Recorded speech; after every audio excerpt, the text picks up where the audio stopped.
அவர் என்ன ஃபோட்டோ இது அமுச்சு வைக்கலையான்னு தெரியல, டவுட்டாக இருக்கு. சின்ன மாமா ஃபோட்டோ அமுச்சு வைக்கலையோ? சின்ன மாமா நேற்று ஃபோட்டோ எடுக்கிறது என் மொபைல் ஒன்று அமுச்சு போச்சு. எங்கே உங்க சின்ன மாமா?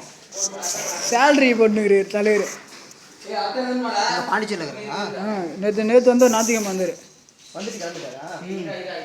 நைட்டு எனக்கு செல்லு வாங்கி கொடுத்துட்டேன். அழுவும் நான் செல்லுக்கு. செல்லுலாம் என்னால் இருக்க முடியாது. ஒரு இது போட்டா செல்லு வந்துச்சுங்க டேபு. போட்டேன். எல்லாம் சேதாரம் ஆயிடுச்சு.